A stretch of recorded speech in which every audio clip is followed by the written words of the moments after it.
Hello, I'm Paul Beckwith.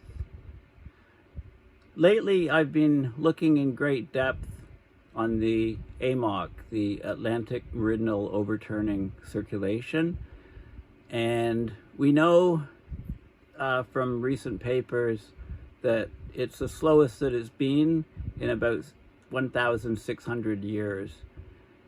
We also know from a very recent paper that there's 8 different proxy measurements of things like sea surface temperature, temperature at depth, the position of the currents, where the water's piling up, etc., which are starting to show early warning signs of a instability in the ocean turning circulation system. And we also expect or know pretty much that it's a multi-stable system, or at least bistable. So right now the ocean currents are in the strong mode. This includes the Gulf Stream, it includes Kuroshio Current off Japan. It's a system that carries warm water on the surface to the northeast across the Atlantic Ocean, so the Gulf Stream going across, warming Europe, bringing lots of heat up and towards the polar region. And then when the ice is forming, the salt is rejected, the cold, dense water sinks to the bottom and moves southward along the ocean floor, or at least 2 to 4 kilometers down, and completes the global overturning ocean current cycle. So we've got these, we know that when a system is about to flip to a different state or to break down, when it passes a threshold and tips, the so-called tipping point, we know there's some signs in the parameters which can give us some sort of early warning, and that's an increase in the variability.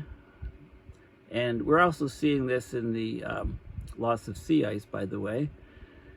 There's also what's called a critical slowing down, where you get more variability and the system stiffens, if you like. It becomes less elastic. It's more, it kind of lurches from one value to another value, and it's not resilient. Like, it doesn't do it in a flexible, sustainable manner. So the system sort of tightens up, if you like, and gets, just before it breaks. So how close are we with the global ocean circulation system? According to, from what I can see, we could be getting very, very close to a tipping point which will rewire the way heat is transported on this planet. So I'll go into these papers, I'll show you lots of data, real-time data using Climate Reanalyzer and Earth NullSchool on the sea surface temperatures, the ocean currents, what they're doing, and then I'll guide you through a couple classic papers on what can happen. Then on the paper that talks about the AMOC being the slowest it's been in about 1,600 years. That's a paper from last year, I believe. And then a paper from just in the last month that tries to look at these early warning signs. I'll look at that. And then I'll try to answer a little bit the question of what happens if this ocean system breaks down. I'll look at a very, very interesting paper on how climate change has affected civilization, in the last several thousand years, through various famines and plagues and things like that. And those things have occurred generally with very, very small temperature change, but there is a very strong climate-driven component to these sort of the rise and fall of civilizations in the past. And the temperatures that we're expecting to have over this next century are an order of magnitude more, larger, greater than anything that we've seen in the past. So the primary mechanism for the collapse is the drought, lack of ability to grow food, so food shortages, and then starvation. That nexus, those three factors are the things that most often take down civilizations in the past, and I'm sure will be our Achilles heel, if you like. Okay, so let's get into these papers and the data without further ado.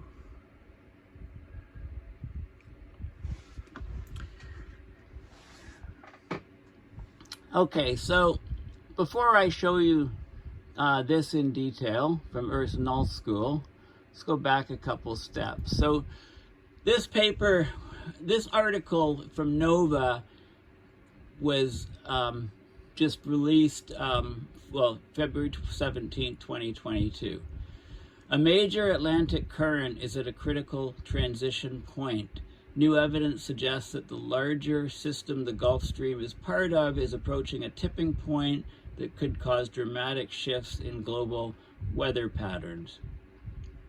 This is a house in Nags Head, North Carolina, just during a high tide. So sea level rise, now it's inundated, it's on stilts, but with sea level rise, how much longer will it be there? Okay, so excuse me. Around 15,000 years ago, the Earth began to transition from a state of heavy glacial coverage. The peak of the last glacial maximum was 21,000 years ago, to a period of warming.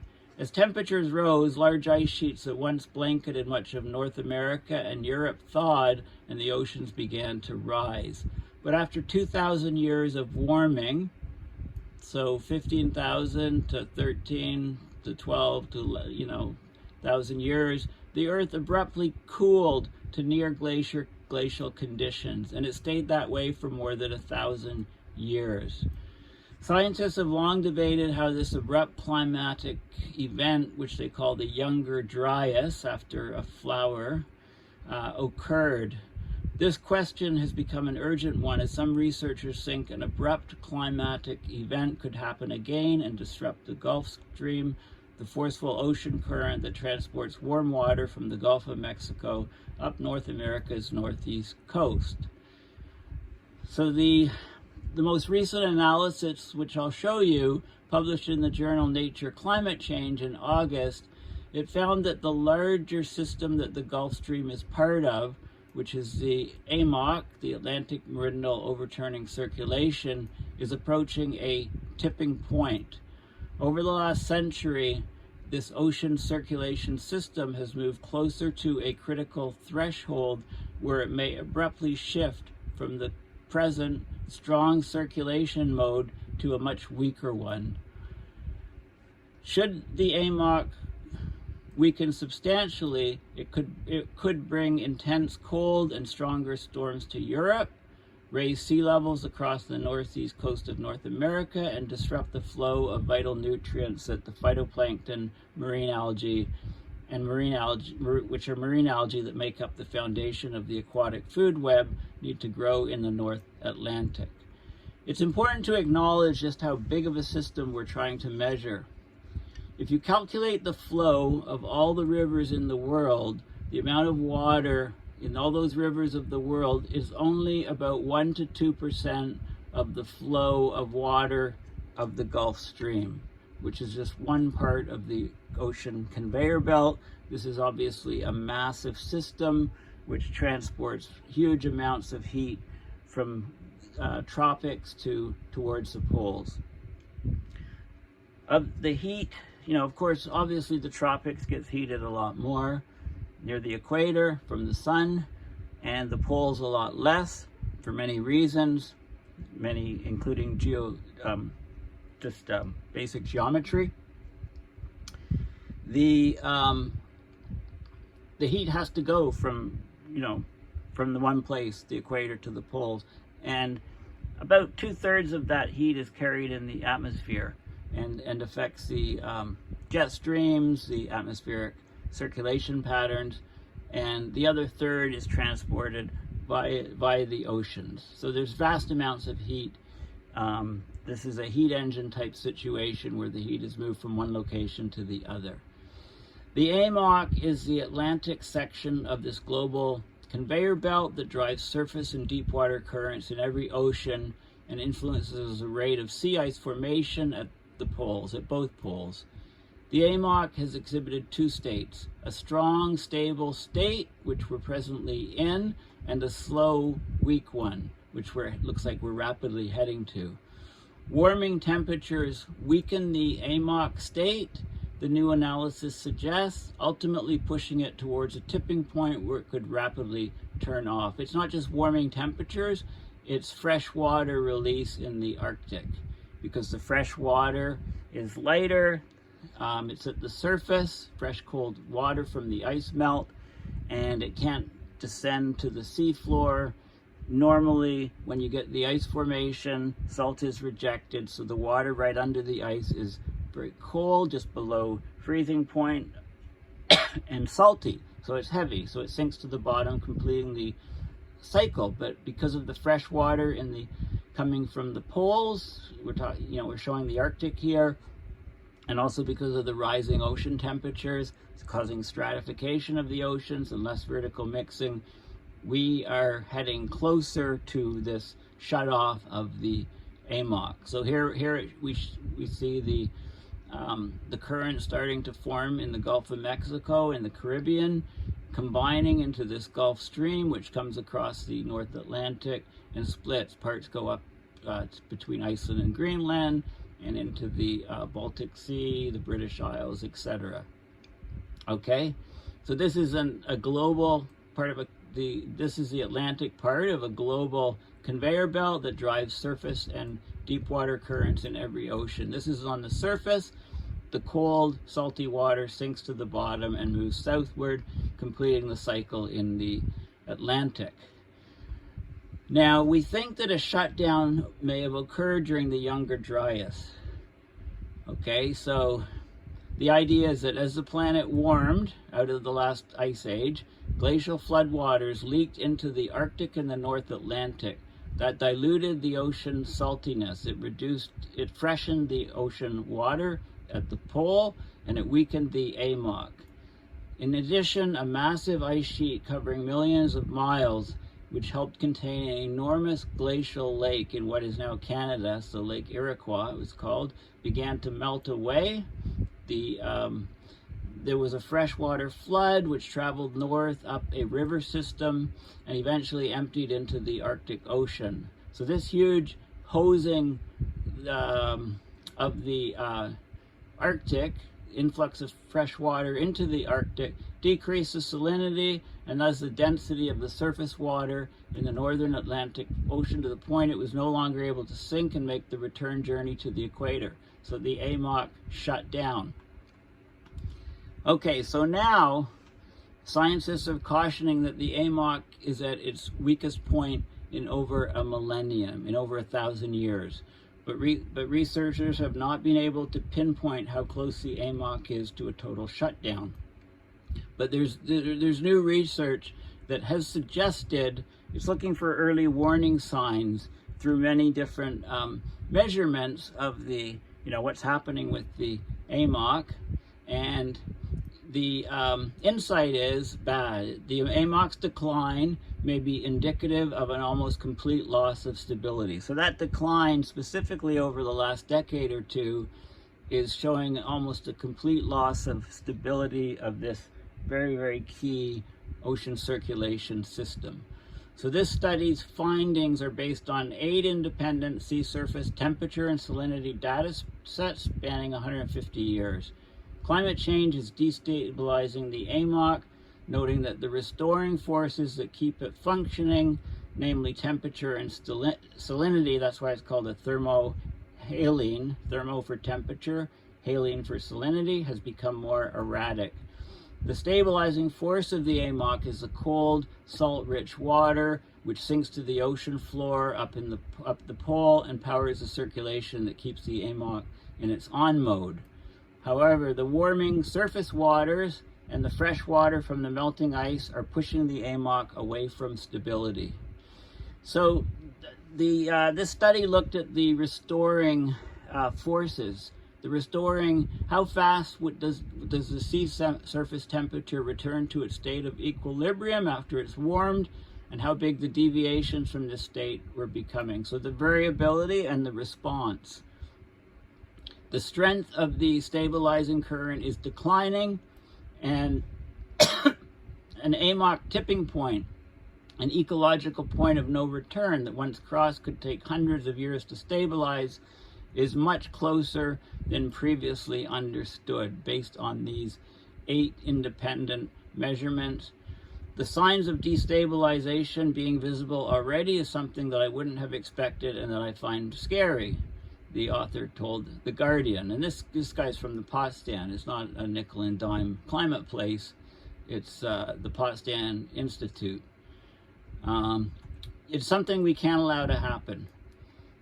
Okay, but a result of this magnitude needs to be tested by the researchers before it's widely accepted. So CO2 is accumulating in the Earth's atmosphere. The atmosphere and ocean trap more heat. Global temperatures are rising. There's more glacial melt in the poles. There's more fresh water going into the North Atlantic from the Greenland ice sheet. The North Atlantic is becoming less salty, less dense. The water's lighter and less able to sink. So also the heating of the water makes the water molecules spread further apart, making the ocean waters even less dense, right? You're warming up the ocean water, it's becoming less dense, lighter. So similar to what happened in the Younger Dryas, if the water in the North Atlantic is not heavy enough to sink, the entire AMOC will shut down. We'll go into this weak mode. Now, how worried are people about this? Well, the 2019 special report on the ocean and cryosphere in a changing climate, which is the UN, the IPCC report, say that the AMOC is very likely to weaken due to climate change, but they don't expect a total shutdown within the next 300 years, the report said. And that's only likely under a worst-case carbon dioxide emission scenario with global average temperatures rising by 4.3 degrees Celsius. So they say it's a long way off. But this new finding shows that the critical threshold is most likely much closer than we would have expected. You know, how much closer? Decade or two? I mean, you can look at, I'll show you the data from the paper. Should the AMOC weaken substantially, it says it could. It would drastically alter rainfall patterns in tropical monsoon systems. Monsoons supply water to many parts of the world. Pakistan and India are presently awaiting anxiously for the monsoon season to start to give them some relief from the baking hot temperatures that they've had. If the amount of precipitation and location of the monsoon systems change, it would have major implications for you know, well over 1 billion people. And they rely on the monsoons for agriculture. Weakening of the AMOC would also bring less summer rainfall to South Asia and the Sahel, the semi-arid African region stretching from Senegal to Sudan that receives much of its rainfall from the West African monsoon. Okay, so there'd be severe consequences to populations living in those regions. Okay, to better assess what may happen in the future, some scientists are looking to the past. So the AMOC shutdown 13,000 years ago led to an abrupt cooling of North America and Europe that lasted 1,000 years.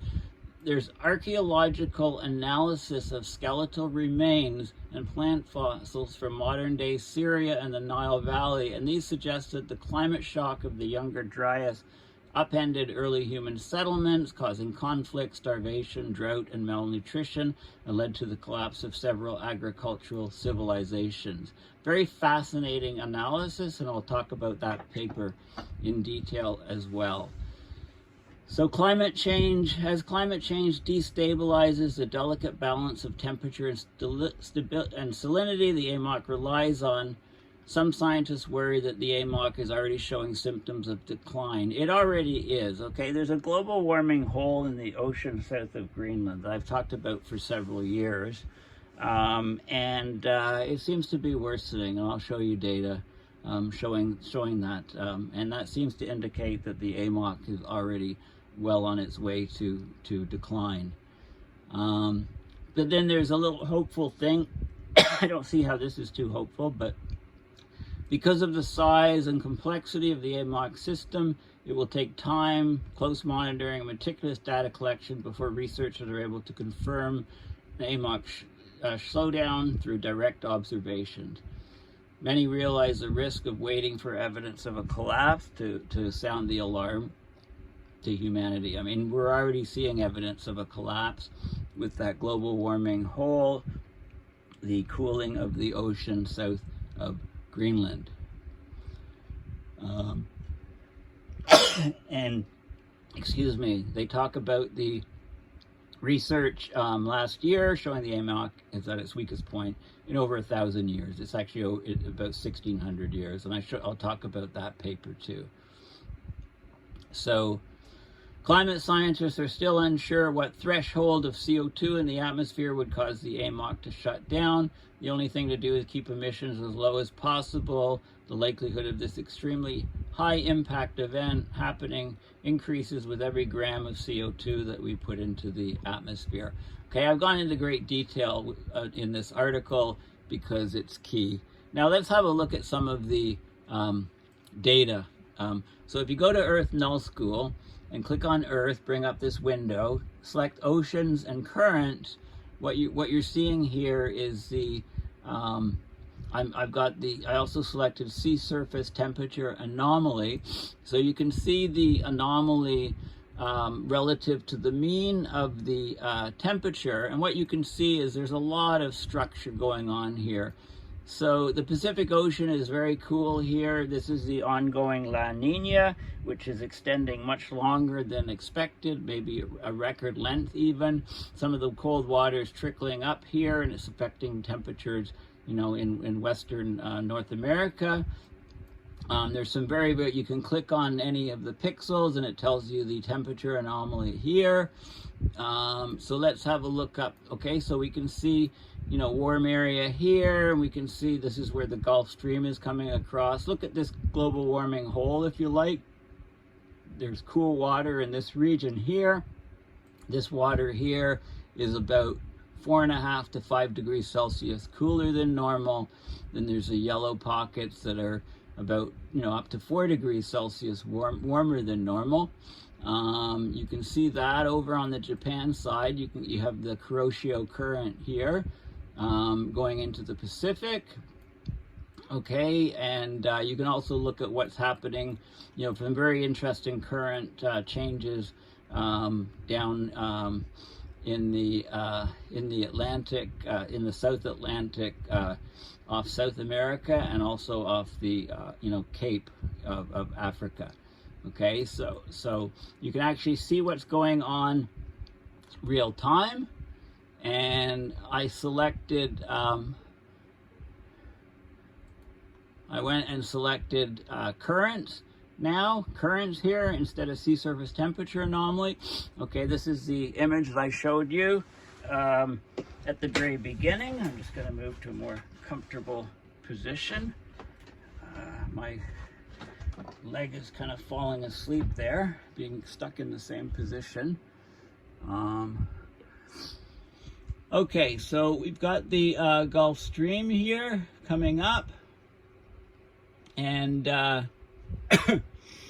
then we over here we have the Kuroshio Current coming across here, and we have the water in the Pacific coming this way. Okay, but the cold water the Walker circulation was exceptionally strong, pushing all of the warm water over here. So the water on the surface here is very cool.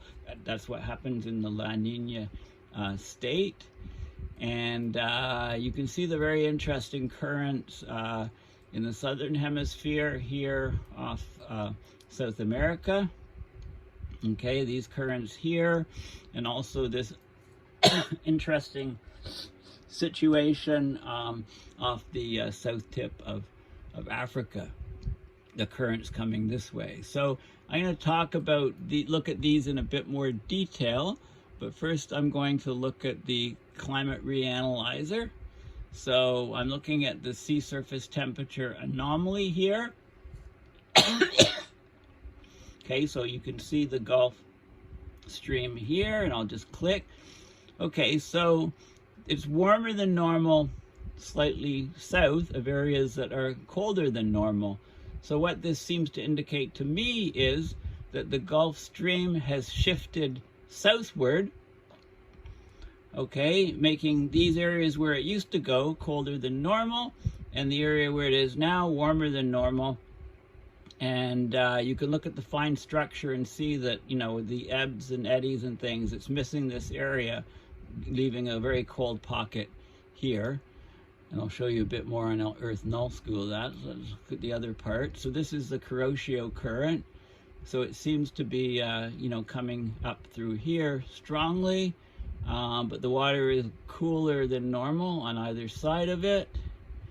You can get sort of a broad overview. This is off South America, and you can see what's going on down by Australia. Okay, so it gives you kind of a broad overview of what's going on.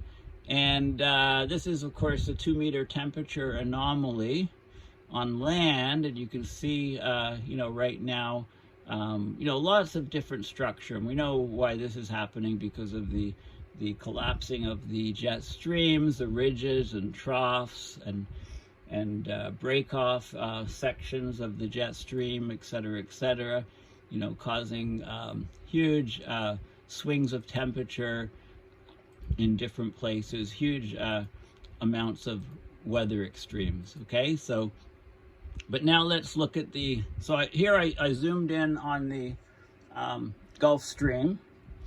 Okay, and I'm looking at the sea surface temperature anomalies. So right here, yeah, I showed, this is in the 5.5 degrees Celsius warmer than normal in this region, in these blue, dark blue, light blue regions.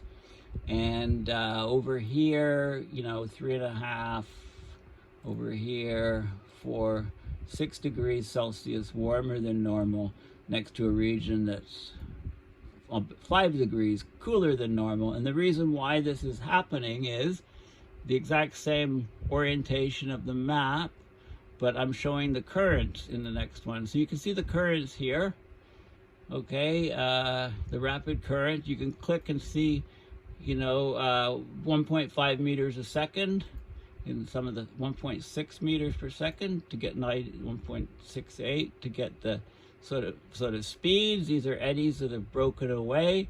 And what you can see here is, you can see in this region here where you had a dip, you know, this is pretty much set up for a long period of time. So the water in here is like, I'll flip back and forth, you can see that. So focus on this region here where my pointer is, over here.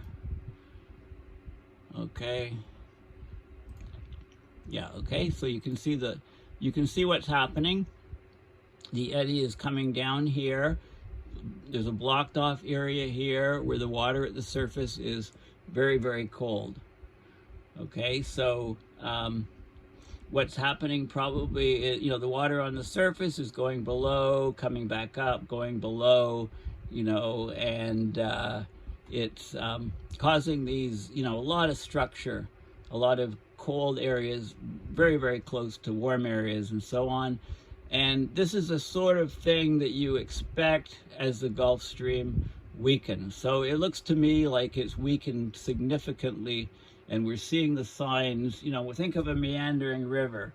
the slower the river goes, the more it meanders. You know, Mississippi River, for example. The flatter the terrain that the river is going over, the slower the flow rate, the more meandering it becomes. So the Gulf Stream is extremely slow and meandering and causing these pockets of very cold areas, very warm areas. And you know, that looks like to me that it's really struggling to exist up in this region. It's really on its last legs. You know, how many, you know, a decade or two before it completely collapses? I don't know. We can't predict. We can only kind of make educated guesses. This is focusing now on the sea surface temperature anomalies just to the east of South America and also south of Africa. And if I go to the currents, you can see the direction of the currents here. Very, very windy. You know, here we go here, strong currents coming this way. Again, about 1.5 meters a second, eddies breaking off. And then this extends further downwards towards Antarctica.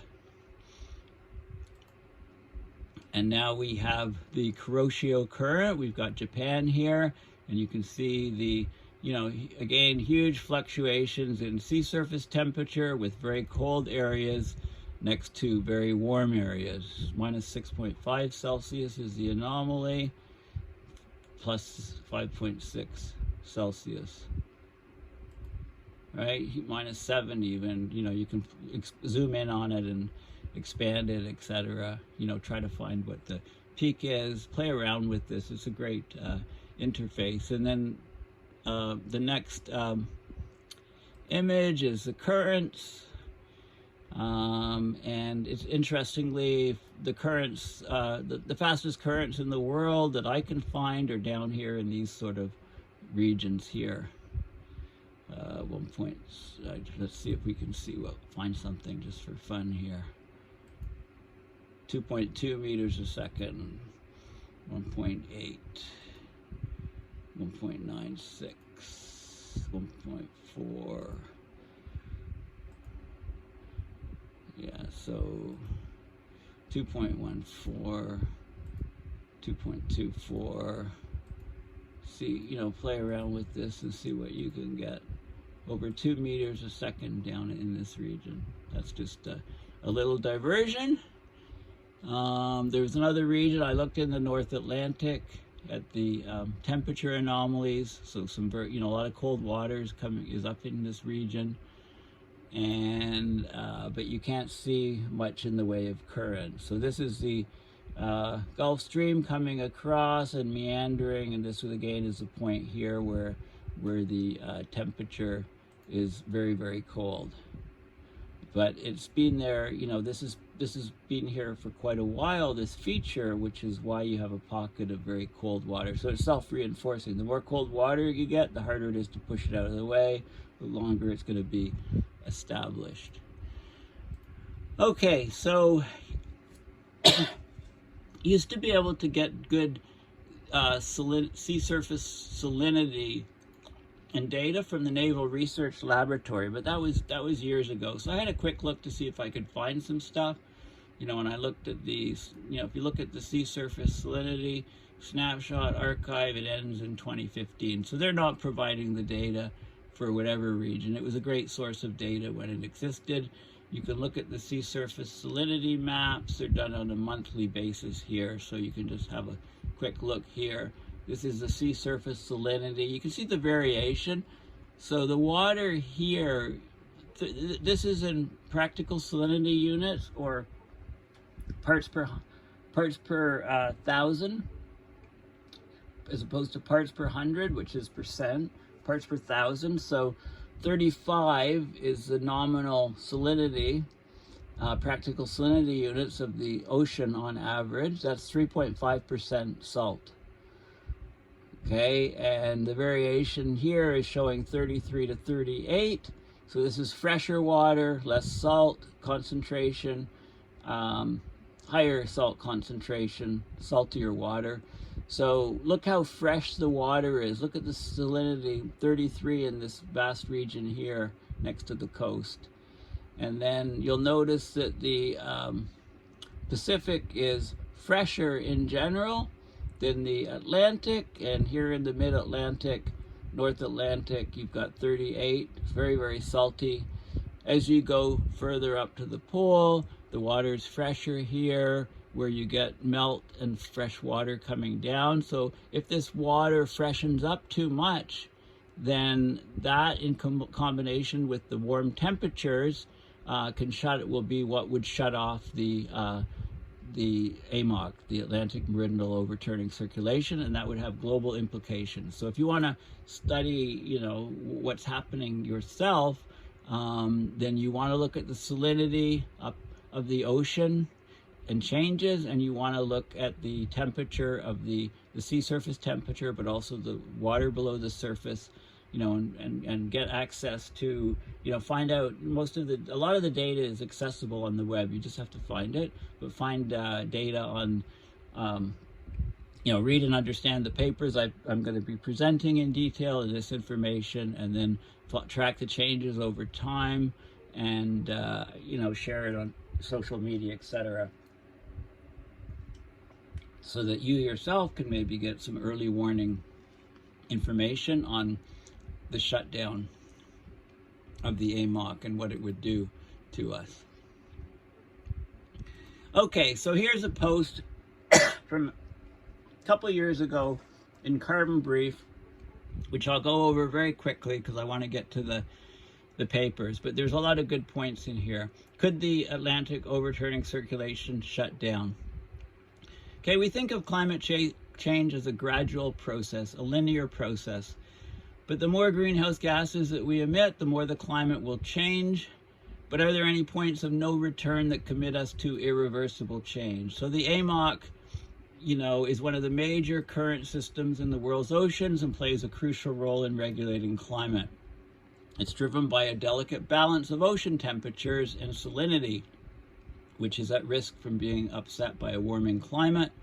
The latest research suggests that AMOC is very likely to weaken this century, but a collapse is very unlikely. So this is from a couple years ago, but we can't pinpoint how much warming might push the AMOC past a tipping point. So anyway, this is a good map showing the overturning. So you've got the warm water is in the red color, and it's coming northward over here. We've got the Gulf Stream coming up here. The water cools as it goes towards the Arctic, and it becomes saltier. It combines with saltier water, the salt that's rejected as ocean water freezes, and that water sinks to the bottom and travels down here, rejoining with water here, and some of this water is upwelled at various locations to form the surface branch, the warmer surface branch, completing the loop. So this is the overturning circulation, the thermohaline circulation. Red pathways show warmer water near the surface. Purple pathways show colder, more dense water moving at depth. Okay, so the water moving southward is at depth typically 2 to 4 kilometers below the surface. In the north, the warm surface water is cooled by the overlying atmosphere, converted to cold, dense water, sinks to supply the deep southward branch. Elsewhere, the cold water upwells, supplying the upper warm branch and completing the circuit. Okay, could the whole thing collapse? Well, as the atmosphere warms due to increasing greenhouse gases, the ability of the ocean to lose heat from the North Atlantic surface is diminished, and that's one of the driving forces of the AMOC is weakened. So the water is warming, and also it's becoming fresher. Now, I mentioned that the assessment reports, AR5, the special reports, also AR6, as far as I know, conclude that the AMOC is very likely to weaken, but not shut off and collapse. Okay, but so the idea of what can happen, the AMOC tipping to a different state, like having two states, a strong state and a weak state. That historically goes back to a seminal paper published in 1961 by one of the fathers of modern oceanography, Henry Stommel. He realized that the AMOC is a competition between the effects of temperature and salinity, both of which influence the density of seawater. Okay, so this is all in this graph here.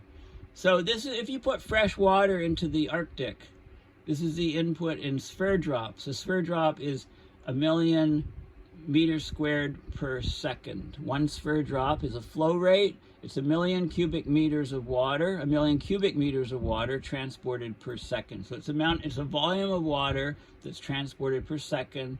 This is one sphere drop. It's a huge amount of water transport. So if you put, so this is the circulation strength of the whole system, 20 sphere drops, say. And then here's where we are at present. It's slowing down. Okay, here's where we're heading. Okay, whether we're here or here or here or here, we don't know exactly. But if we reach this tipping point, it will suddenly collapse right back down. Okay, it will reform a weak state at lower latitudes. So instead of the Gulf Stream coming up and crossing, it will be lower latitude loop. There'll be much less circulation of water in the north-south direction. And that completely rewires the way heat is transported on the planet. Okay, so the point is, if you reach this tipping point, the point is this is a bistable state.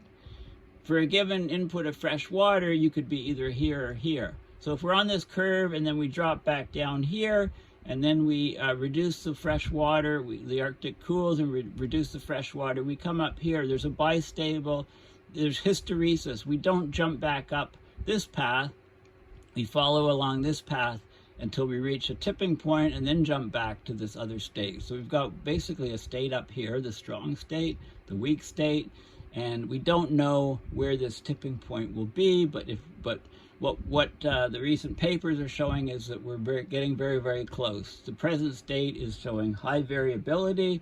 It's showing a critical slowing down, if you like, meaning that we're approaching the state very, very closely, and we need to be concerned about that. And they talk about, so that was Stommel's idea, which has evolved over the years, but the fundamental insight is still relevant. The AMOC changes may have played a role in some major climate shifts in the past, most recently around 8,200 years ago as the world was emerging from the last ice age. So there's a huge lake in northwest Canada being held back by ice walls. As the temperatures warmed, the ice wall collapsed, depositing the fresh water from the lake into the North Atlantic and interrupting the AMOC. A major cooling at this time can be seen in paleoclimate records across North America, Greenland, and Europe. Okay, so the climate models now, they generally don't project a complete shutdown of the AMOC, this century, but recent data is showing, well, maybe they're just wrong. Okay, so, and it goes on, and then it says, well, what would be the impacts of a collapse? Okay, so this is an example. A model which shows what would happen. So here's what they did for this simulation. They simulated adding large amounts of fresh water to the North Atlantic, so that lightened the cold, dense water that formed the upper branch or the lower branch of the loop. It stopped the AMOC, and then this what would happen. The AMOC shutdown would result in a cooling which is the blue shading of the whole northern hemisphere, particularly the region closest to the zone of North Atlantic heat loss. Okay, so this is temperature.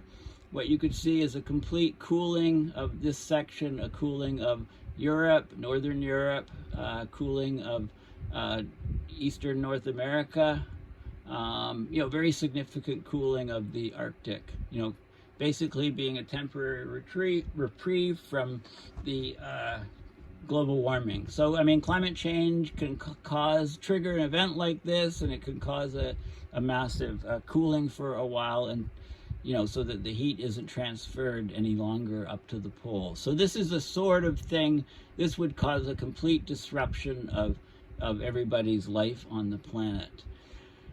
Okay, there'd also be winter storms over Europe, sea level rise in the North Atlantic, and so on. Many other things would happen, collapse of crops, etc., etc., etc. So huge things would happen, huge number of bad things would happen, and I highly recommend that you just look at the titles. Guest post, could the Atlantic overturning circulation shut down? Carbon Briefs is the group here, Carbon Brief, and have a look at this stuff yourself. So it would have huge ramifications if it does shut down. Okay, so we need more research on measurements to see, is the thing going to shut down or not? So we have arrays of moored instruments spanning the width of the Atlantic at 26.5 degrees north. We've had continuous monitoring of the AMOC since those were put into place, but that's only since 2004. We have monitoring arrays further north in the subpolar Arctic, and we need more and more measurements. Results have already changed our understanding of how the AMOC varies in time. There was an unexpected dip in the AMOC in autumn of 2009 that's thought to have played a role in the unusually cold European winters of 2009 to 10 and 2010 to 11, for example. Okay, so a lot of good information there. This is just a couple points showing you this is the Gulf Stream coming up.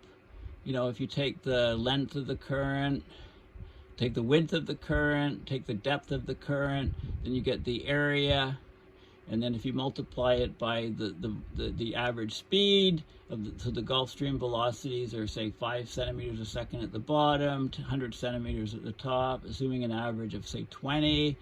Then you multiply these out, you can get you get 100 sphere drop rate just in this example, right? Where a sphere drop is 10 to the 6 cubic meters per second, right? One sphere drop is 10 to the 6 cubic meters per second. If you look at mass transport, that's the volume of the water. If you look at mass transport, the sphere drop is defined slightly differently, confusing things. It's 10 to the 9 kilograms a second. That's taking the the density of the water, essentially, and then you can work out the velocity in different regions, etc., etc. But that's the sphere drop. We're talking about a huge water flow here. Okay, 10 to the 6, a million cubic meters per second. Okay, so this is the article, the IPCC summary for policymakers on the special report on the ocean and cryosphere. They talk a lot about the ocean circulation, etc., and how things are changing. But I want to go to the papers. So this is an article just showing, scientists spot warning signs of Gulf Stream collapse. The currents are already at their slowest point in at least 1,600 years. New analysis shows they may be nearing a shutdown. This is an article from August of 2021. Okay, so here's the paper. I want to show a couple quick papers then, and I'll have to go quickly because I don't want this video to go on forever. Lots of good details. These are open source papers, I believe. The AMOC basically redistributes heat on our planet, has a major impact on climate. Okay, so they looked at what it's been doing for the last 2,000 years, looking at proxies, and what they show is that this is a timeline. This is the temperature, sea surface temperature, or temperature anomaly, sea surface, and they show a drop off here. So it's getting colder. This is in regions of the North Atlantic, so there's less water from the AMOC bringing heat up northward, and you can see that in a whole bunch of different proxies. And you can also look at the flow rates, etc. And there's a drop here, 2.7 sphere drops. This is in the last, this is 2000. So this is up to 2020. And all of these different proxies show a drop in the AMOC. Less water is flowing in the AMOC.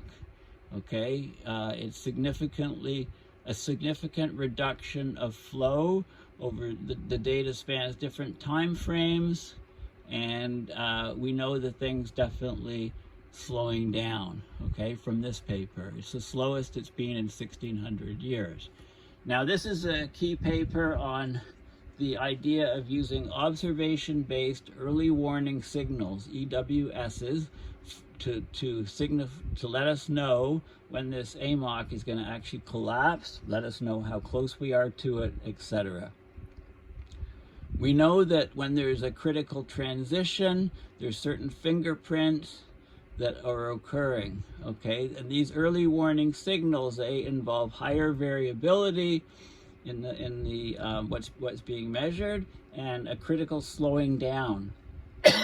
So a reduction of the frequency component, a stiffening of the system, if you like. It's like you're bending a stick back and forth. While it's flexible, it's fine. You know, as it's about to break, it stiffens up, and then it becomes brittle, if you like, and snaps. So systems are like that. So there were 8 independent AMOC indices based on observational sea surface temperature and salinity data from across the Atlantic Ocean basin. And they can let us know how close we are to a critical transition. So here's a system where you have no noise, so deterministic, the red line, and you get a shifting from one state to another state at this blue line roughly. If there's noise or stochastic elements, noise, then it shifts sooner, it tips sooner than if there's no noise. Okay, that's one factor. The frequency of the oscillation decreases as you near the tipping point, and the variability increases. Here's a model where those things happen, but there's no transition. Okay, if you look at the variance, you get an increase of variance. And okay, so the fluctuations up and down from the mean are higher. And the, you know, that can happen with here, like it increases here just before it tips, but it's also increasing here, and there's no tipping in this system.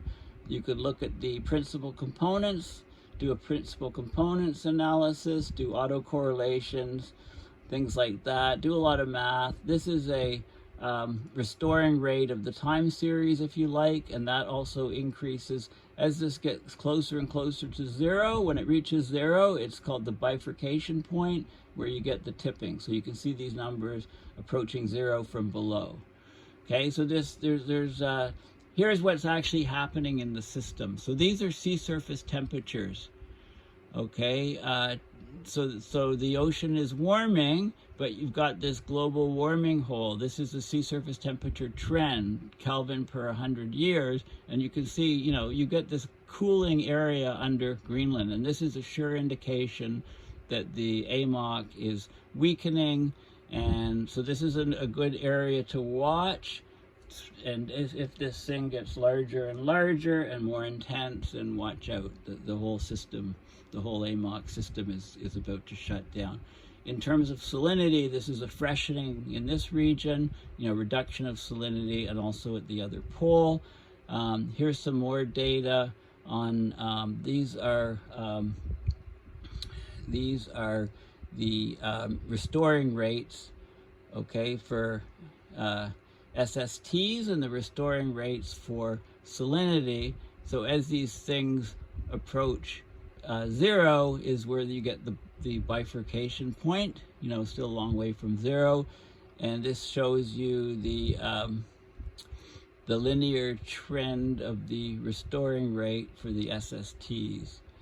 And so some more information on that. But let's get to this, because this is the key finding. So this is the sea surface temperature AMOC indices, and what you can see here is in the last 10 years or so, there's been a big drop in the sea surface temperatures up in the North Atlantic, showing there's less heat going up there from the Gulf Stream. The AMOC is slowing down. The salinity is also dropping in that region. There's more and more fresh water in that region. Okay, and there's a huge change in the last decade. You know, look at the variability here, look at the fluctuation here and the salinity. You know, here it's mostly in the last 10 years in terms of temperatures, but here it's, you know, with the global warming whole up south of Greenland, etc., but here it's much stronger. Then you get the restoring rates, and remember, as they approach zero, it's a bifurcation point. These are 70-year running. I think they're 70-year running means, so you can't have a running mean 70 years past this date here. You know, there's plus or minus 35 years from 1985 or whatever.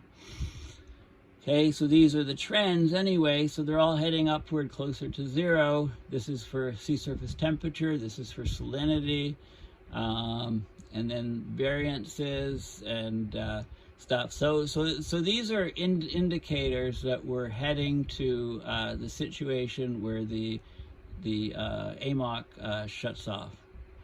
Okay, here's another image of the anomalies with a trend line, and you can see what's happened in the last significant things have been happening, slowing down, a reduction of the sea surface temperature, and also a in the restoring rate is getting very, very close to zero, and may even have passed. We're very, very close to a tipping if you take this data at face value. Of course, this has to be reproduced. The variance is increasing rapidly as well.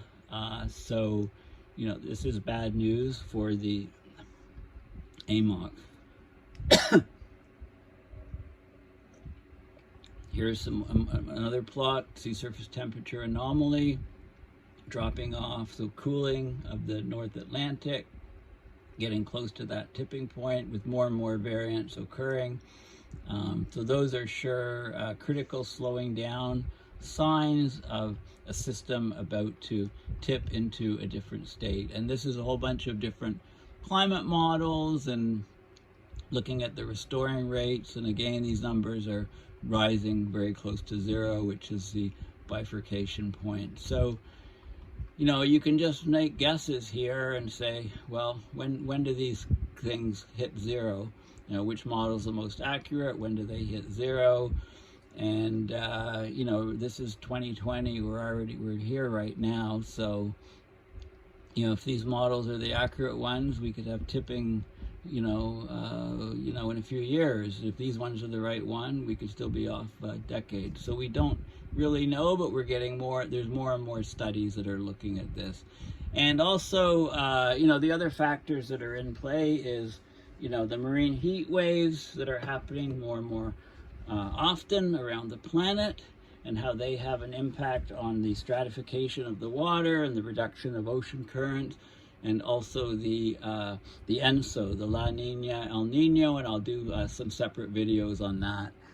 Now, I think I'll end this video here because I don't want to go over an hour, but I'm going to take a bit of a breather, have something to drink, and then I'm going to talk about this paper in great detail, because this is an excellent paper that gives us insights from past millennia on how climate impacts human health and survival.